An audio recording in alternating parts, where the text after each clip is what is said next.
Good morning, student. Welcome in Gurukulam Academy Daily.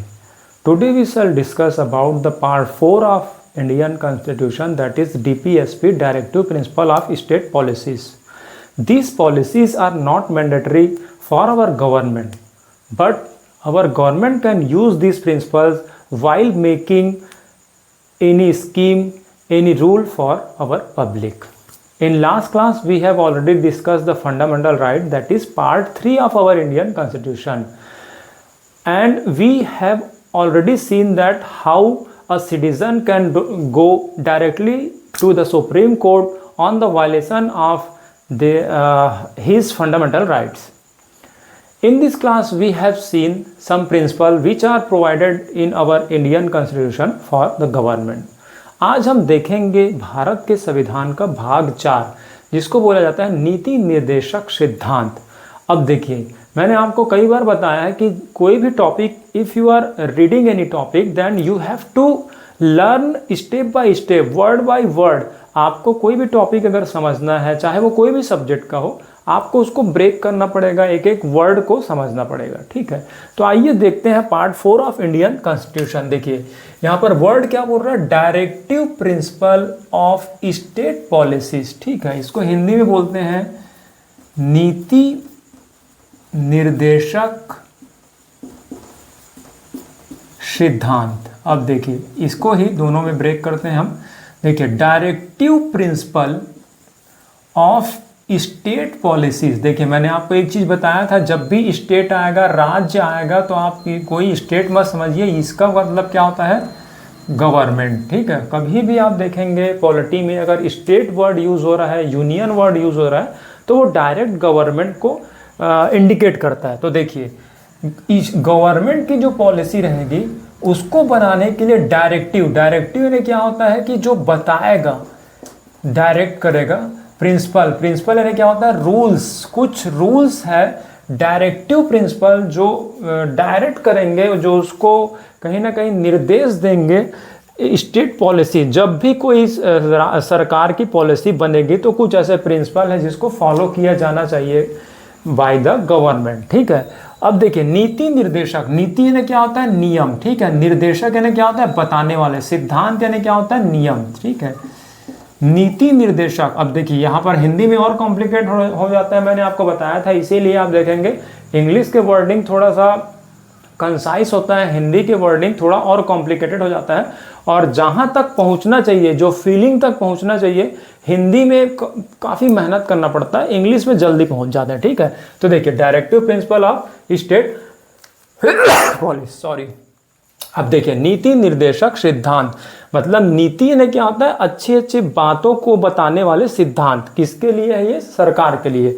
इससे पहले हमने क्या देखा था पार्ट 3 में, हमने देखा था फंडामेंटल राइट्स। ये किसके लिए थे, सिटीजन्स के लिए, इंडियन सिटीजन्स के लिए। ठीक है, लेकिन गवर्नमेंट के लिए कुछ हिदायत बताया गया कि जब भी आप पॉलिसी बनाएंगे तो कुछ बातों को ध्यान में रखेंगे। ठीक है, अब देखिए, इसकी थोड़ी हिस्ट्री देखते हैं कि डीपीएसपी जो पार्ट 4 है हमारे कॉन्स्टिट्यूशन का, वो लिया कहाँ से गया है।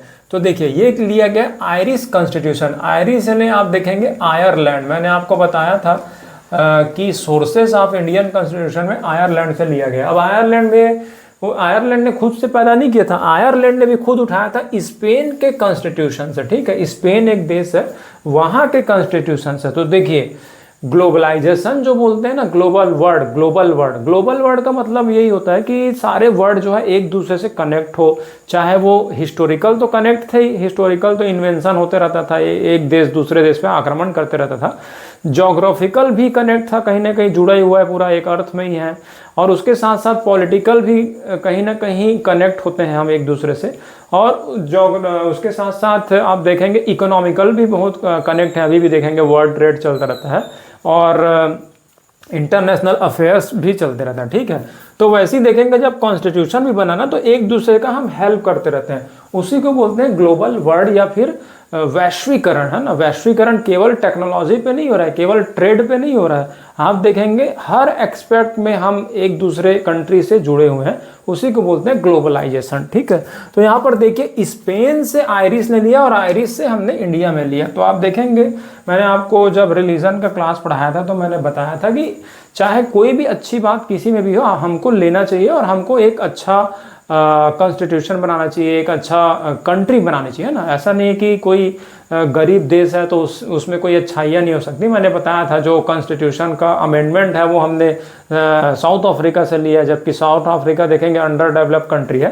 तो वर्ल्ड को अगर परफेक्ट बनना है तो कहीं से भी हमको नॉलेज लेना चाहिए। ठीक है, तो डीपीएसपी कहाँ से लिया गया? आयरिश आयरलैंड से लिया गया। ठीक है, अब इसके लिए कुछ स्टेटमेंट देखते हैं कि किस तरह का स्टेटमेंट बोला गया है कुछ फिलोसोफर्स के द्वारा। तो यहाँ पर देखिए डीपीएसपी के बारे में क्या बोला गया है, ये ऐसा चेक है, a check that the bank pays at its convenience. ये डीपीएसपी एक ऐसा चेक है जिसको बैंक जो है अपने कन्वीनियंस, यानी जब भी बैंक को लगता है कि वो कर सकती है तभी वो पे करती है ना। किसने बोला? ये केटी शाह। इन्होंने क्या बोला है कि ये ऐसा चेक है। अब चेक तो है, ये चेक मतलब क्या होता है देखोगे, अगर आपको कोई चेक दिया तो आप क्या करते हैं? बैंक में जाते हैं, बैंक में जाते हैं तो बैंक वाला आपको कैश अमाउंट देता है। ठीक है, तो यहाँ पर इसको चेक क्यों बोला गया? चेक तो है, ये दिया गया, लिख के दे दिया गया, किसके द्वारा? हमारे कॉन्स्टिट्यूशन में लिख दिया गया है। लेकिन बैंक कौन है यहाँ पर? बैंक जो है गवर्नमेंट है, गवर्नमेंट। अब ये देगी कि नहीं देगी, आप कॉन्स्टिट्यूशन लेके गवर्नमेंट के पास जाएंगे और बोलेंगे कि देखिए आपको डीपीएसपी में ये बोला गया कि आप जब पॉलिसी बनाएंगे तो ये काम होना चाहिए, आप दीजिए। तो ये बैंक अपने कन्वीनियंस, जब बैंक को लगेगा कि मैं दे सकता हूं तभी ये देगा, है ना। इसी ये स्टेटमेंट कौन बोला है? केटी शाह ने। तो देखिए एक सब्जेक्ट को पढ़ने के लिए बहुत सारे फिलोसोफर्स और बहुत सारे राइटर्स की जरूरत पड़ती है। तो यूपीएससी में भी अगर आप if you want to build your concept then you have to go through the different sources of one subject, अलग अलग सब्जेक्ट। लेकिन हाँ, एक दो बुक को तो आपको रेफरेंस पढ़ना ही पड़ेगा, क्योंकि आप देखेंगे यूपीएससी का सिलेबस बहुत वास्ट है। तो एक दो बुक मैंने आपको पहले ही बता रखा है, आप पिछली क्लासेस देख सकते हैं कि किस तरह से जो रेफरेंस बुक है और जो फंडामेंटल बुक है, जो बेसिक बुक है और जो एडवांस बुक है, ये दो बुक आप रखेंगे।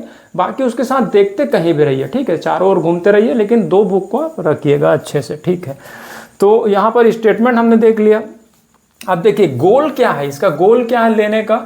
तो establishment of welfare state. Welfare में क्या होता है? जो कल्याण करे, जो सबका भलाई करे, ऐसा स्टेट।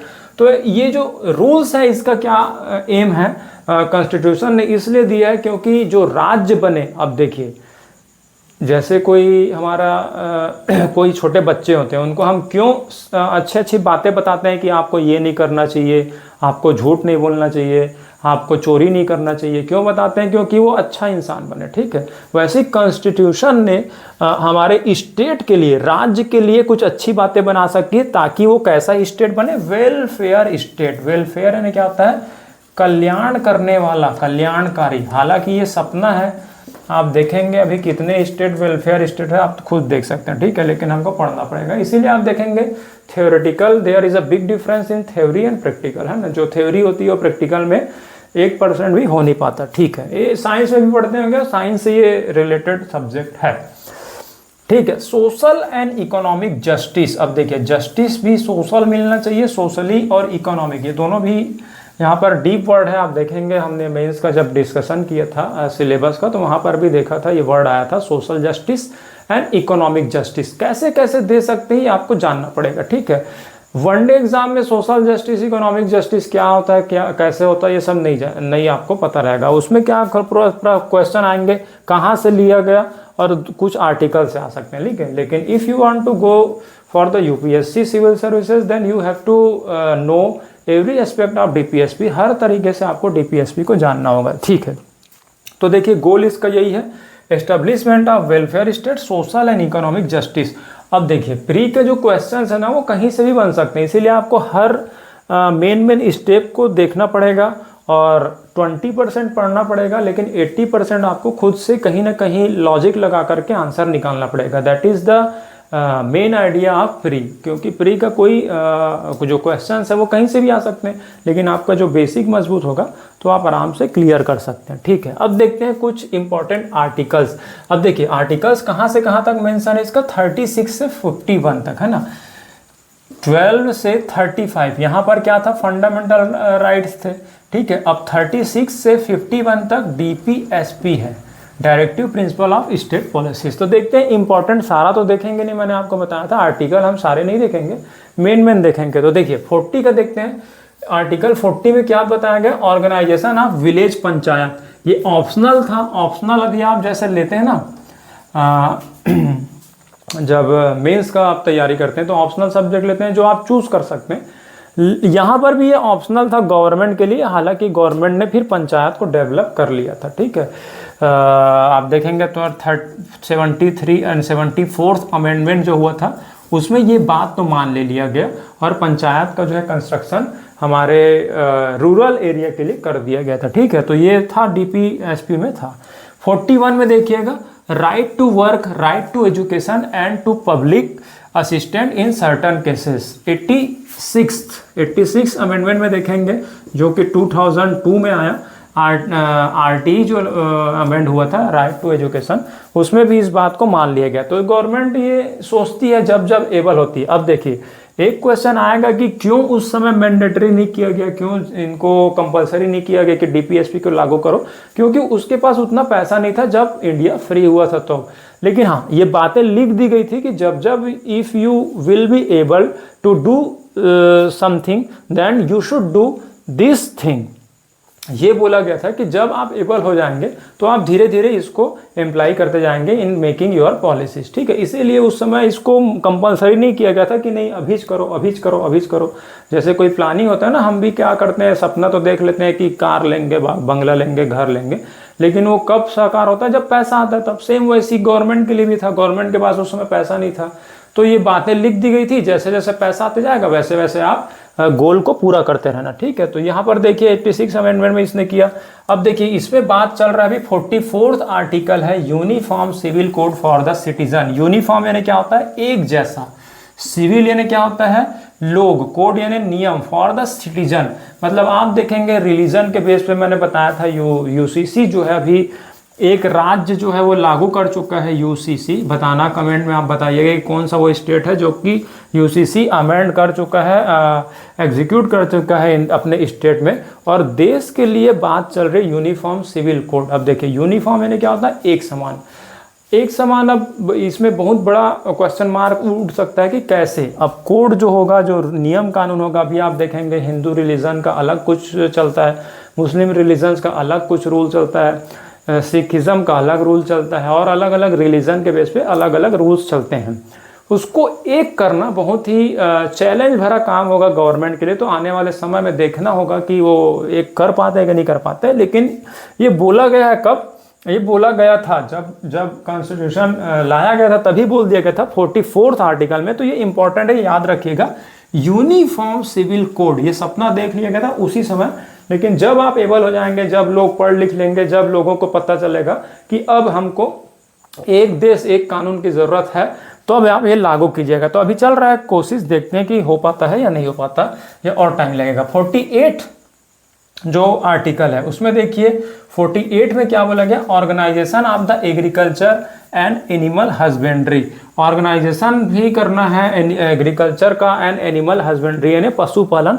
इन एग्रीकल्चर और जो पशुपालन है एनिमल हस्बेंड्री, उसको भी आपको मजबूत बनाना है और बनाते रहना है। ठीक है, और उसके लिए ऑर्गेनाइजेशन भी बनाते रहना है। ठीक है, हालांकि बना तो है, बहुत सारे ऑर्गेनाइजेशन है जो हम पढ़ेंगे ज्योग्राफी में। 48 ए, इसमें क्या बोला गया, protection and improvement of the environment. अब देखिए एनवायरनमेंट का जो प्रोटेक्शन है उस समय बोल दिया गया था जब एनवायरनमेंट पॉल्यूट होना चालू नहीं हुआ था। लेकिन आज देखेंगे soil pollution, water pollution, air pollution, noise pollution, जितने तरह के पॉल्यूशन हैं सभी भी अभी टॉप में है। फिर भी आप देखिए कि गवर्नमेंट अभी उतना काम नहीं कर पा रही है टू कंट्रोल द पॉल्यूशन। हालांकि हम एनवायरनमेंट जब सब्जेक्ट पढ़ेंगे, एनवायरनमेंट इकोलॉजी, तो देखेंगे वर्ल्ड में बहुत सारे मीटिंग्स होते रहती है, ऐसा नहीं कि भारत ही इन्वायरमेंट को कंट्रोल नहीं कर पा रहा है, वर्ल्ड भी क्या है, अमेरिका हो या चाइना हो, रसिया हो, वेपन्स तो सब बना रहे हैं, लेकिन एक जो साइलेंट पॉइजन बोल सकते हैं कि एनवायरनमेंट में घुलता जा रहा है, उस पर कोई ध्यान नहीं दे रहा है। और आने वाले समय में देखेंगे कि वेपन तो अपने हाथ में ही रह जाएगा, हम खुद ही अपने आप में अटैक होते जाएगा। ठीक है, तो इस पर ध्यान देना बहुत जरूरी है। इसलिए if you are going to UPSC then you should think about the environment. ठीक है, तो ये बोला गया है हमारे टीपीएसपी में कि प्रोटेक्शन दीजिए और इम्प्रूवमेंट करिए एनवायरनमेंट का, and safeguarding of forest, जंगल को बचाओ, और वाइल्ड लाइफ यानी कि जानवरों को। ठीक है, उसको भी बचाना है। कौन से आर्टिकल है बोला गया, 48 थे।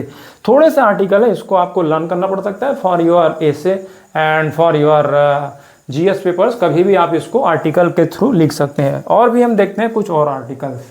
एंड 49th आर्टिकल में देखिए क्या बोला गया है, protection of monuments and places and objects of national importance.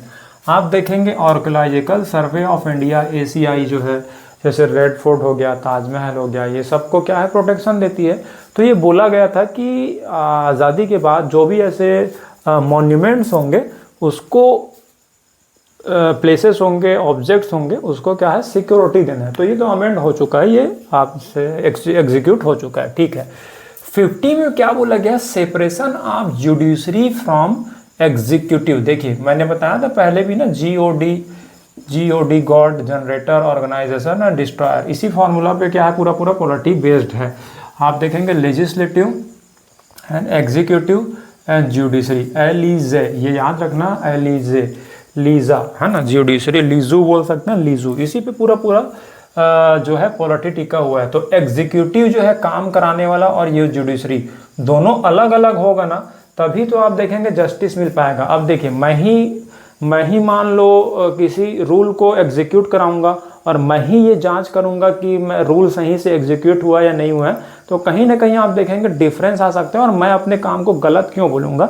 इसीलिए ये बोला गया था डीपीएसपी में कि जब भी कुछ रूल्स बनेगा या आपको ऐसा करना पड़ेगा कि जो जुडिशरी बॉडी रहेगी, जो सुप्रीम कोर्ट वगैरह है, वो जो एग्जीक्यूटिव है IAS वाईएस से अलग होगा। इसीलिए आप देखेंगे कि जो आप देखेंगे आप if you are preparing for UPSC then IAS exam अलग होता है, और अगर आपको जज बनना है या फिर एडवोकेट बनना है तो उसका पूरा जो एग्ज़ाम है वो अलग हो सकता है। चाहते तो देखिए इसी एग्ज़ाम में यूपीएससी में ही लिया जा सकता था IAS और जो जजेस हैं उनका भी, लेकिन इनका पूरा अलग होता है। तो यही था, जब पेपर अलग होगा तो कहीं ना कहीं डिफरेंस ज़्यादा अच्छा सा आएगा। और उसके साथ साथ पोस्ट में भी आप देखेंगे वर्क पूरा अलग होता है ना।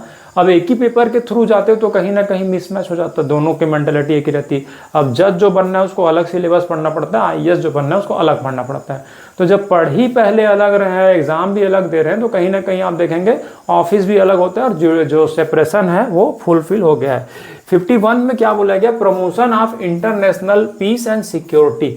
इंटरनेशनल पीस को कब दोगे, बाद में। उस समय देखोगे हाल ही फिलहाल में हमने इंग्लैंड से जो है फ्रीडम लिया था, तो कैसे उस समय पीस पर हम ध्यान दे सकते थे, लेकिन ये बोला गया था कि बाद में आपको प्रमोट करना है, ऐसे रूल रेगुलेशन बनाना है। गवर्नमेंट को बोला था ना, जो भी गवर्नमेंट आएगी, चाहे वो स्टेट गवर्नमेंट हो, चाहे वो सेंट्रल गवर्नमेंट हो, चाहे वो लोकल गवर्नमेंट हो। 3 तरह का गवर्नमेंट भी याद रखना, एक तो होता है सेंट्रल, एक होता है स्टेट, और एक होता है लोकल, CSL, और ये LEJ। इस तरह से कोडवर्ड के थ्रू पॉलिटी को पढ़ते जाएंगे तो कॉन्सेप्ट क्लियर होता जाता है। इसीलिए देखेंगे इंजीनियरिंग वाले जो स्टूडेंट हैं वो ऐसे ट्रिक लगा के काफ़ी अच्छे चीज़ों को समझ जाते हैं, तो आपको भी अप्लाई करना पड़ेगा। ठीक है, तो यहाँ पर देखिए this was the main articles. अब हम देखते हैं कि ब्रॉडली हम और भी कैटेगराइज कर सकते हैं डीपीएसपी को 3 पार्ट में, वो हम देखते हैं। देखिए जो हमने आर्टिकल 36 से 51 तक जो हमने प्रिंसिपल्स पढ़े, उसको 3 पार्ट में हम मेन कैटेगराइज कर सकते हैं, तो मेमोराइज करने के लिए, है ना। तो देखिए 3 पार्ट में कौन कौन से पार्ट में हम डिवाइड कर सकते हैं डीपीएसपी को। सोशियो इकोनॉमिक प्रिंसिपल, ठीक है, गांधीयन प्रिंसिपल्स और लिबरल प्रिंसिपल। देखिए सामाजिक आर्थिक सिद्धांत, गांधीवादी सिद्धांत और उदारवादी सिद्धांत। उदारवादी क्या होता है, लिबरल, मतलब आप समझ जाइए आइडियल कंडीशन। गांधीवादी यानी क्या होता है, जो देश को गांधी जी के सपनों के आधार पर ले जाए, ठीक है। सोशियो इकोनॉमिक प्रिंसिपल क्या क्या है, जो कंट्री है उसको सोशियो और इकोनॉमिक जस्टिस दे।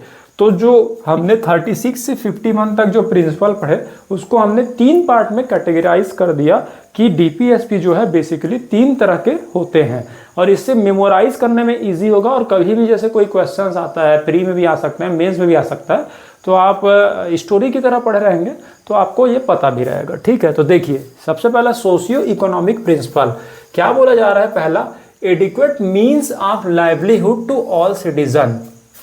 देखिए सभी जो सिटीजन हैं उसको अपने जीने के लिए एडिक्वेट मीन्स यानी क्या होता है, साधन, मतलब कमाने के लिए उनको प्रोवाइड करना है, कैसे भी करके वो काम वर्क उनको मिल जाए ताकि वो पैसे कमा सके। तभी देखेंगे इकोनॉमिक जस्टिस हो जाएगा, चाहे वो कोई भी कास्ट का हो, कोई भी रिलीजन का हो, कोई भी जेंडर का हो, ठीक है। उसके बाद to prevent concentration of wealth. यहाँ पर देखिए मेन जो बात बोला जा रहा है वो यहीं पर है ना। तो डीपीएसपी से भी जब आप ऐसे लिखेंगे, जब या फिर आंसर लिखेंगे, 20 क्वेश्चन आपको जीएस के जो पेपर होगा पॉलिटी के सेक्शन में, उसमें से 20 क्वेश्चन आपको आंसर देना है। तो आप कहीं से भी जो अच्छी बातें उसको निकाल सकते हैं और अपने आंसर में लिख सकते हैं ना। तो फिर क्या होगा, आंसर अच्छा होगा आपका, ठीक है। आपको कुछ नहीं करना है। If you are preparing for UPSC, आपको वहीं से लेना है और एक हाथ से लेना है, दूसरे हाथ से पेपर में रख देना है, तो आपके मार्क्स अच्छे आ जाएंगे, ठीक है। तो इसी अप्रोच के साथ आपको पढ़ना है। आपको अपना कुछ भी ऐड नहीं करना है। आपको बड़े बड़े जो भी डिबेट होते हैं या न्यूज़पेपर हो गया, आर्टिकल हो गया, वहाँ से पढ़ना है और उसको बस पेपर में लिखना है। एडिटर का काम करना है। एडिटिंग अगर आप अच्छे से कर लेंगे तो आप एक अच्छे ब्यूरोक्रेट्स बन जाएंगे, ठीक है। तो देखिए, to prevent concentration of wealth, यानी ये कोशिश करना है राज्य को कि जो भी पैसा है वो एक जगह इकट्ठा ना हो जाए, ठीक है। कंसंट्रेशन यानी क्या होता है, एक जगह इकट्ठा होना, पैसा एक जगह इकट्ठा ना हो पाए। लेकिन आप देखेंगे ये हुआ कि नहीं हुआ, हो चुका है। क्योंकि आप देखेंगे 20% लोगों के पास पूरे देश का 80% पैसा आ चुका है, और जो 80% लोग हैं उनके पास केवल 20% पैसा जो है सर्कुलेट होता रहता है, आता है जाता है, आता है जाता है। लेकिन जो मेन पैसा 80% है वो तो 20% लोगों के पास जमा हो गया। तो कहाँ से इकोनॉमिक जस्टिस मिल पाएगा, ठीक है। लेकिन ये उसी समय बोल दिया गया था, देश आज़ाद हो रहा था, कि ये नहीं होना चाहिए। लेकिन आप देखेंगे कितना भी कोशिश करें, कहीं ना कहीं कंसंट्रेशन हो जाता है। इसीलिए जो गवर्नमेंट है वो डीमोनेटाइजेशन की थी, ताकि जो ज़्यादा पैसा है वो कहीं ना कहीं फिर से मार्केट में आए और लोगों को मिल पाए, ठीक है। तो ये आपको कोशिश करना है if you will be IAS in future, ठीक है। And to ensure adequate distribution of wealth, और जो पैसा है उसको इक्वल डिस्ट्रीब्यूट हो, जैसे पूरा पैसा सभी को मिले, ठीक है। ये कोशिश करना है। हालांकि 20% ने भी अपने हार्डवर्क से उसको कमाया है, ऐसा नहीं बोल सकते कि फ्री में मिला है। लेकिन फिर भी आप देखेंगे कि अगर उनके पास लाइवलीहुड के लिए पैसा है, उससे ज़्यादा पैसा उनको कहीं ना कहीं किसी माध्यम से डोनेट करना चाहिए। फॉरेन्स में ये बहुत होता है, जैसे फेसबुक के ऑनर होगा या फिर बिल गेट्स हो गया, वो देखेंगे इतना पैसा चैरिटी में देते ही रहते हैं, ठीक है। जबकि इंडिया में आप देखेंगे बड़े बड़े जो अमीर है वो कितना देते हैं वो आप खुद जानते होंगे, ठीक है। नेक्स्ट देखते हैं जो प्रिंसिपल है in the section of socio economic principle is to secure equal pay for equal work. अब देखिए ये भी नहीं फुलफिल हो पाया है। इक्वल पे यानी कि समान काम समान वेतन। आप देखेंगे इंडिया में टीचर से ही मान लें कि किसी स्टेट में टीचर की सैलरी ज़्यादा है तो किसी स्टेट में टीचर की सैलरी कम है। मतलब पढ़ाते सब वही है, पढ़ाते सेम काम कर रहे हैं, लेकिन आप देखेंगे सैलरी जो है अप एंड डाउन है। और भी ऐसे बहुत सारे पोस्ट हैं किसी राज्य में, मनरेगा से ही देख लीजिए, मनरेगा में जो वेजेस होते हैं किसी स्टेट में ज़्यादा है, किसी स्टेट में कम है। तो यहाँ पर बोला गया था कि कोशिश ऐसा करना है कि equal pay for equal work, to provide necessary opportunity to children and youth और बच्चों को अपॉर्चुनिटी देना होगा आपको फर्दर एम्प्लॉयमेंट, ठीक है। लेकिन अभी गवर्नमेंट देखिए एग्ज़ाम की वैकेंसी नहीं दे पा रही है, अपॉर्चुनिटी कहाँ से दे पाएंगे ना। रेगुलर कभी एग्ज़ाम आता ही नहीं है, यूपीएससी को छोड़ दें या फिर कुछ स्टेट के पीसीएस को छोड़ दें, तो आप देखेंगे कि कोई एग्ज़ाम कितने समय में आएगा, कब आएगा, कोई पता नहीं रहता। बच्चे पढ़ रहे हैं और रिजल्ट कब आएगा आ जाएगा, तो हाई कोर्ट में कोई केस तो नहीं लग जाएगा, ये सब डर रहता है। ठीक है, तो ये आप बोला गया था in the DPSP for the state of the Indian country. Effort for right education and work, right to education के लिए आपको कोशिश करना है, तो इसने तो किया है, गवर्नमेंट ने किया था। देखिए कुछ काम करती है, कुछ काम अभी भी सपने में अभी भी है। गांधीयन प्रिंसिपल्स में देखते हैं, एस्टेब्लिशमेंट ऑफ विलेज पंचायत, ये हो चुका है। प्रमोशन ऑफ कॉटेज इंडस्ट्री, जो भी कॉटेज यानी क्या होता है, छोटा इंडस्ट्री, जैसे कि आप सिलाई बुनाई कढ़ाई या फिर कुटीर उद्योग जिसको बोल सकते हैं, उसको आपको प्रमोशन करना है। क्योंकि गांधी जी देखेंगे चरखा वगैरह चलाते थे, साबरमती आश्रम में पूरा पूरा बना हुआ है, मतलब हाथ वाले जो भी छोटे मोटे एमएसएमई जो बोल सकते हैं ना, तो देखिए एमएसएमई जो है उसके लिए भी गवर्नमेंट बहुत सारा काम लेके आ रही है। मुद्रा स्कीम लेके आई थी, स्टैंड अप स्टार्टअप, बहुत सारे स्कीम्स लेकर आई थी, तो उसको यहाँ पर मर्ज कर देना है ना। क्वेश्चन कहीं से भी आ सकता है, अब यूपीएससी के लिए अब आप जा रहे हैं ना एग्जाम में, तो क्वेश्चन कहीं से भी आ सकता है, आपको बस एडिटिंग करना है, बस आपको पिक्चर समझना है कि देश में चलता क्या है, हिस्टोरिकल, ज्योग्राफिकल, साइंटिफिक और करंट अफेयर्स, और सबको एडिट करते हुए आंसर लिखना है। उसके बाद लक आपके ऊपर रहेगा। ठीक है, तो धीरे धीरे देखिए, अभी तो आप बेसिक पढ़ रहे हैं, फिर एडवांस पढ़ेंगे, फिर टेस्ट सीरीज देंगे, तो धीरे धीरे क्या है उस तरफ आप बढ़ते जाएंगे, उसके बाद लक आपका काम करेगा। ठीक है, अब देखिए the prohibition of intoxic drugs and drink. अब गांधी जी देखिए कभी शराब नहीं पीते थे, है ना, तो वही यहाँ पर प्रिंसिपल भी लिया गया है कि उसको रोकने की कोशिश करना है। हालांकि रोक तो नहीं सकते क्योंकि गवर्नमेंट खुद इसके शॉप्स के लाइसेंस देती है, तो वो सोचती है कि इसको कम किया जाए। ठीक है, अब prevention of the slaughter of cows cows and other milk cattles, ये बोला गया कि जो गाय है, बछड़े हैं और जो भी दूध देने वाले जानवर हैं उनको बचाना है स्लॉटर हाउस में कटने से। ठीक है, ये कोशिश करना है, हालांकि ऐसा कर तो नहीं पाए लेकिन कोशिश करना है। लिबरल प्रिंसिपल, लिबरल ने क्या होता है, उदारवादी आइडियल। आइडियल प्रिंसिपल क्या है, देखिए यूनिफॉर्म सिविल कोड, ये एक आइडियल सिचुएशन है, देखते हैं कि कहाँ तक हो पाता है हमें। ठीक है, free and compulsory education for 14 year child, मतलब 14 साल तक के बच्चों को फ्री और कंपलसरी एजुकेशन दिया जाए।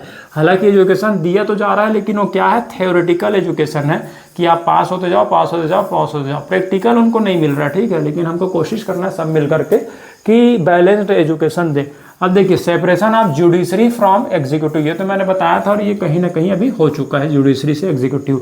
Organisation of agriculture and animal husbandry, ये भी हमने एक आर्टिकल में पढ़ा था, तो वो भी इस कैटेगरी में आएगा। And safeguarding of the forest and wildlife और जो फॉरेस्ट है उसको बचाने का भी काम करना है, वो भी आइडियल है। देखिए एक सपना ही है, क्योंकि आप देखोगे जो सभी कंट्री जो डेवलप होते जा रहे हैं और इसमें जंगल को काटते जा रहे हैं और जंगल कट रहे हैं, तो ऑब्वियस सी बात है वाइल्ड लाइफ भी कहीं ना कहीं डेंजर में आ रहा है। तो देखेंगे कि डेवलपिंग जो कंट्री, इसीलिए सस्टेनेबल डेवलपमेंट लाया गया कि सस्टेनेबल यानी क्या होगा, इन्वायरमेंट को आपको कम डेंजर में डालते हुए, कम उसको लॉस में डालते हुए आपको डेवलपमेंट करना है। तो ये भी हम पढ़ेंगे, तो धीरे धीरे देखिए लिंक होता जाएगा ना सारा टॉपिक, सारे वर्ड्स, तब आप शब्दों के साथ खेलना सीखेंगे और तब आप आंसर दे सकते हैं, चाहे वो प्री हो चाहे वो मेंस हो। ठीक है, तो धीरे धीरे बहुत ही स्लोली हम अपने कॉन्सेप्ट को डेवलप करते जाएंगे। ठीक है, तो ये था डीपीएसपी। अब हम देखते हैं the basic difference between DPSP and fundamental rights, कि what are the basic difference between DPSP and fundamental rights. उसके बाद ये पार्ट 4 जो है कंप्लीट हो जाएगा।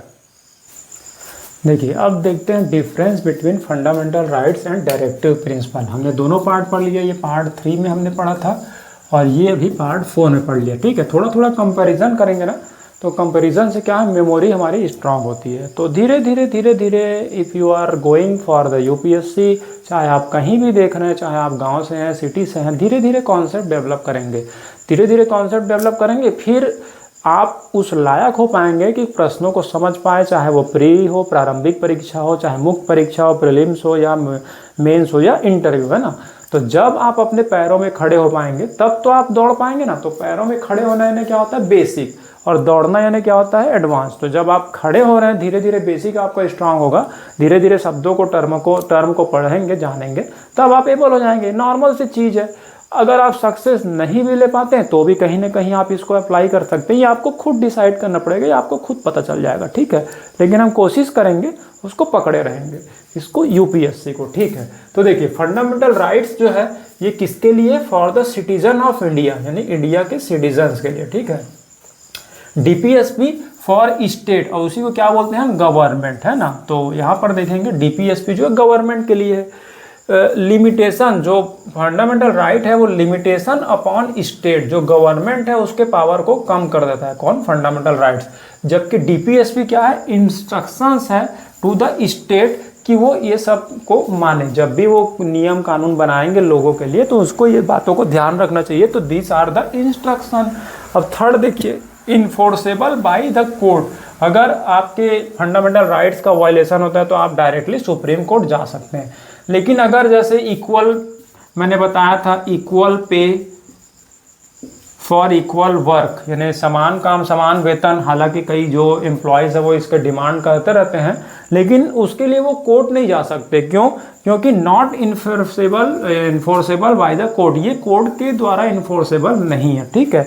तो इक्वल पे पर ये सब क्या है, आइडियल कंडीशन है, अगर गवर्नमेंट चाहे तो कर सकती है, नहीं चाहेगी तो नहीं कर सकती, ठीक है। तो this were the differences between fundamental rights and directive principle. I hope that part 4 will be clear to you. In next class we shall discuss article 51A, that is fundamental duties which are given for the Indian citizen along with fundamental right. Fundamental right तो दिए गए हैं, उसके साथ साथ government जो है citizen से कुछ उम्मीद भी लगाती है कि आप एक सिटीजन बन जाएंगे तो देश के लिए कुछ कुछ फंडामेंटल ड्यूटीज़ निभाएंगे। जैसे हमारे जो पेरेंट्स हैं वो भी हमको अच्छा इंसान बनाते हैं, तो कुछ ना कुछ उनको उम्मीद रहती है, ज़बरदस्ती नहीं करते, वो ये चाहते हैं कि आप बड़े होकर के कुछ अच्छा काम करें। वैसी कॉन्स्टिट्यूशन भी है, उसके नागरिक जो होते हैं, जो सिटीजन्स होते हैं, that are son of constitution. जो कॉन्स्टिट्यूशन है उसके सभी बच्चे जो है बराबर है, चाहे वह हिंदू हो, मुस्लिम हो, सिख हो, ईसाई हो, जेंडर और जाति में वो भेदभाव नहीं करती है और सबको बराबर करने की कोशिश करती है, ठीक है। तो उसी लिए कॉन्स्टिट्यूशन ने 51A में जो फंडामेंटल ड्यूटीज़ ऐड की गई है उसको हम नेक्स्ट क्लास में देखेंगे। तब तक सोचते रहिए, कोशिश करते रहिए और कहीं ना कहीं अपने बेसिक को स्ट्रॉन्ग करते रहिए। Thank you.